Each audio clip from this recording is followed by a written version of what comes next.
እሺ 5 የዓለም ሀገራት ባንዲራ ያሳያለሁ። ከዛ ስማቸውን ትነግረኛለህ። እሺ የመጀመሪያ ባንዲራ ይሄ ባንዲራ የምን ሀገር ባንዲራ ነው? ስዊድን። እሺ ሁለተኛ ይሄ ባንዲራ የምን ሀገር ባንዲራ ነው? ሌባኖን ኤግዛክትሊ። ሶስተኛ እስራኤል። አራተኛ ቦትስዋና። የመጨረሻ ይሄ ባንዲራ የምን ሀገር ባንዲራ ነው? የት ነበር? እስቲ ፍንጭ።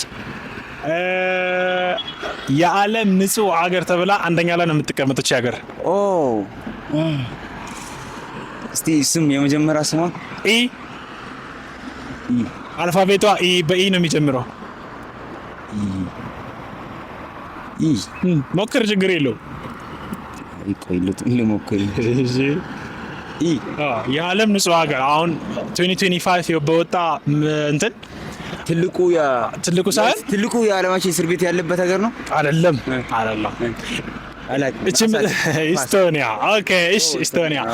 እሺ የመጨረሻ ይሄ ባንዲራ የምን ሀገር ባንዲራ ነው? አፍሪካ ውስጥ ነው? አይደለም። ኢትስ ኢን ዩሮፕ ውስጥ ነው። የመጀመሪያ እሺ፣ የዓለማችን ሀብታም ሀገር ናት። ሲንጋፖር። አይደለም፣ ሲንጋፖር አይደለችም። አንድ ሞክር። የዓለማችን ሀብታም ሀገር በኤል ነው የሚጀምረው። እሺ በኤል ነው የሚጀምረው ስሟ። ሌባኖን።